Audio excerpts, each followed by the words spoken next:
The phantom slowly, gravely, silently approached. When it came near him, Scrooge bent down upon his knee, for in the very air through which this spirit moved, it seemed to scatter gloom and misery. It was shrouded in a deep black garment which concealed its head, its face, its form, and left nothing of it visible save one outstretched hand. But for this it would have been difficult to detach its figure from the night and separate it from the darkness by which it was surrounded. Its mysterious presence filled him with a solemn dread. I think it's one of those internet days.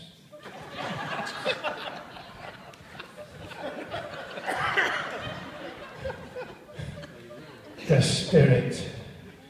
Don't tell me you two met on the internet, please. The spirit neither spoke nor moved. Yeah, that's definitely what it is. Am I in the presence of the ghost of Christmas yet to come? Asked Scrooge. The spirit answered not, but pointed onwards with its hand. You are about to show me the shadow of the things that have happened. Not happened, but will happen in the time before us. Is that so, spirit? Or the ghost shows him that a death has occurred. The corpse lies unmourned in a freezing cold room with rats. Gnats is definitely the wrong tone for this. Gnats over a corpse, probably cope with, but rats gnawing beneath the hearthstone. Then they enter a low-browed beetling shop where iron, old rags, bottles, bones and greasy offal were sold. There, in the low-browed beetling shop, a woman is haggling for a price for bed curtains and a shirt, both of which she's stolen from the corpse. You see, this is the end of him, said the woman. He frightened everyone away from him when he was alive, just to profit us when he was dead. Spirit, said Scrooge, the case of this unhappy man might be my own. See? And then, by contrast, they visit the Cratchit's house again, where the body of Tiny Tim is laid out, and the family are consumed with grief and despair, and then sent to a graveyard.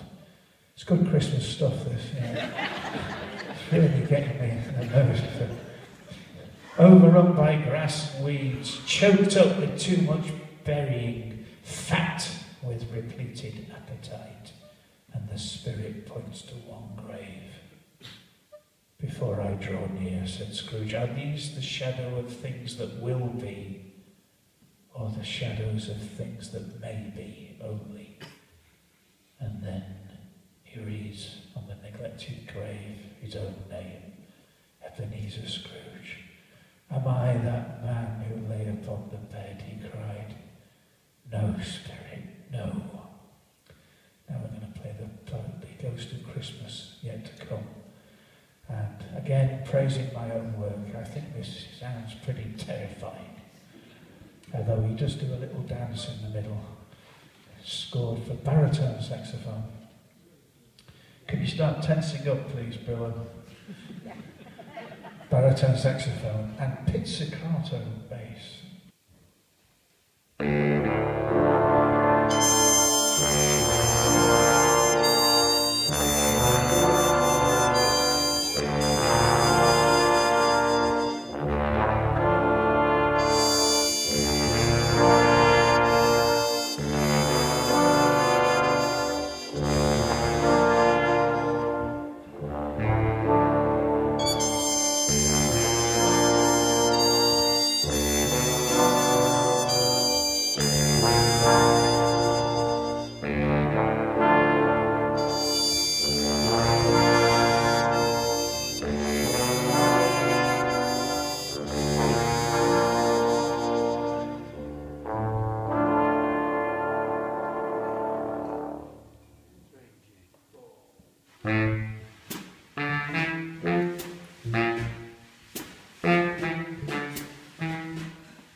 So in his horror, Scrooge grabs the black garments of the ghost of Christmas yet to come, but wakes up in his own bedroom, clutching his bedpost. The bed was his own, the room was his own. Spirit, he cried, hear me. I am not the man I was. I will honour Christmas in my heart and try and keep it all the year. I will live in the past, the present and the future, and the spirits of all three will strive within me. Running to the window, he throws it open, puts out his head and shouts to a small boy passing by. What's today? Today? Why, it's Christmas Day. Ah, I have missed it. The spirits have done it all in one night. They can do anything, of course they can. He sends the young boy off to buy the incredibly large turkey in the local shop. The turkey being even bigger than Tiny Tim. And he sends it to the Cratchits in a taxi, a cab, knowing they will never guess where it came from. And meeting by chance the charity workers from the previous day, he makes a generous donation to their cause. And he ends the day as a guest at the party with his nephew that he'd visited earlier as a ghost himself. Oh, but he was in the office early next morning. If he could be there first and catch Bob Cratchit being late. And Bob was a full 18.5 minutes behind his time. Hello, said Scrooge. I'm not going to stand for this any longer. And therefore, he continued, leaping from his stool and giving Bob such a dig in the waistcoat that he staggered back. Therefore, I'm going to raise your salary. Bob had a momentary idea of knocking Scrooge down with his ruler and calling for a straitjacket. A Merry Christmas, Bob, a merrier Christmas than I've given you for many a year. I'll raise your salary and endeavour to assist your struggling family, and we will discuss your affairs this very afternoon over a Christmas bowl of smoking bishop.